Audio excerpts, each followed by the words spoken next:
My name is Nicole Abney. I'm a cost analyst within the cost department for the firm you have hired. I will be presenting the board with an analysis of different scenarios and their impact on supply and demand. This is an effort to advise you on the increase of your oil stores for various events. I will discuss the two methods of analysis when we talk about supply and demand. The law of demand states that increases in price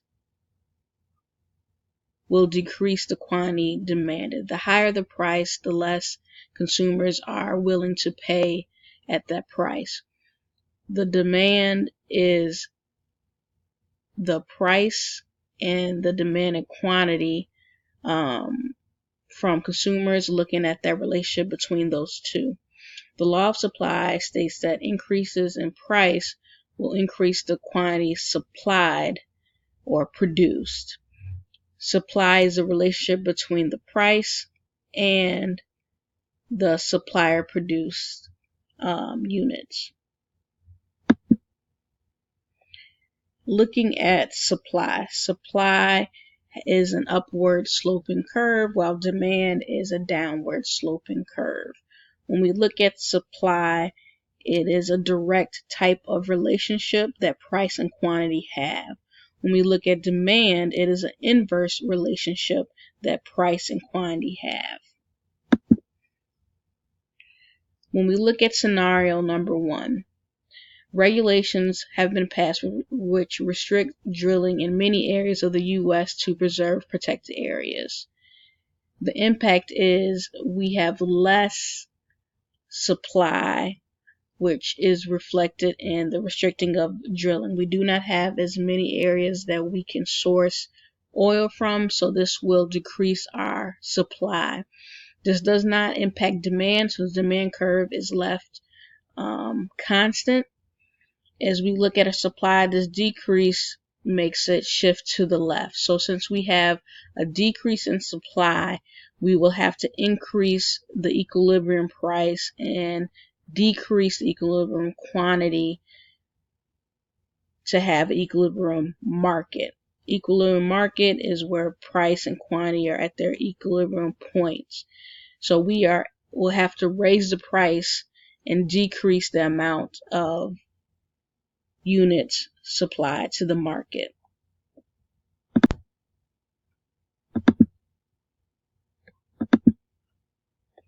When we look at scenario 2, it has a large increase in birth rate and population. The impact is there is an increase in demand. We have more consumers. Their needs will increase with the amount of people that is in the population.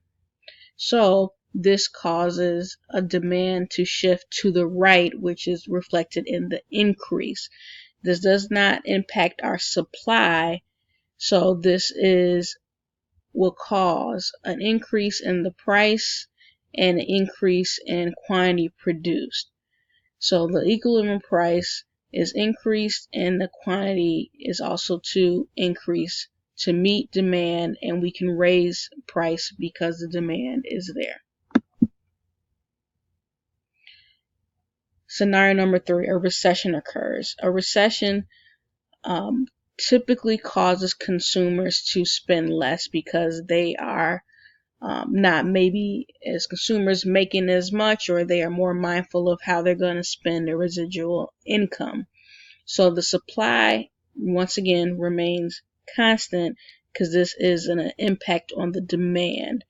So as we lower the demand, we lower the price, equilibrium price, and we lower the amount supplied to the market, which is in the decrease of the equilibrium quantity. So both price and quantity decrease in a recession.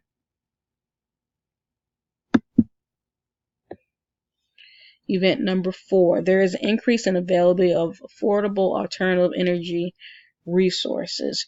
This means that there are other types of fuel available for consumers to purchase. So the demand will decrease due to the fact that they have other options prefaces, things of that nature.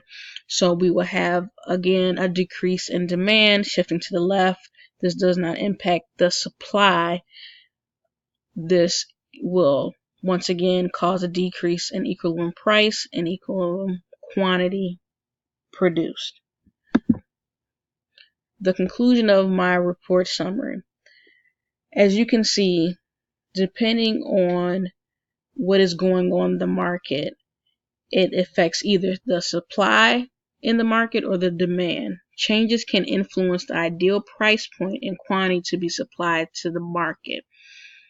As we mentioned before, law of supply, it is a direct relationship. Law of demand, it is an invert type of relationship. Supply decreases will cause the oil refinery to increase the price to reach an equilibrium point, also known as like the break-even point for quantities to be produced.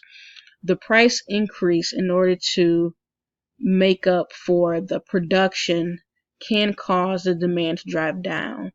Higher price, consumers are not willing to pay sometime for that price. The demand increases will allow the oil refinery to increase price while producing more units to the market. This allows for more profit for the units produced. So when the demand is there, we can hike up the price because the price is what consumers are willing to pay, and we are able to sell more at a higher price point with the units that we are supplying to the market in the increase. Demand decreases will cause the oil refinery to decrease the price and quantities produced and supplied. Once again, if the demand is not there, we will not be able to sell at the ideal price. We would have to decrease the price in order to match the quantity of amounts produced and supplied to the market. This will narrow the margin for profit for units produced. My recommendation in order to stay competitive in the market and to mitigate the loss of profit, oil company X must be current in forecasting and adjust to market changes that impact supply and demand. If you do not do that, the risk that you are exposing the company to is not setting the appropriate price for the units produced, which can be financially costly. When we talk about shortages and surpluses, if we do not produce at the right quantity and sell it at the right price, we could end up having too much oil on hand, or we may not have enough oil on hand. So it is key to stay current with different influences that impact both supply and demand.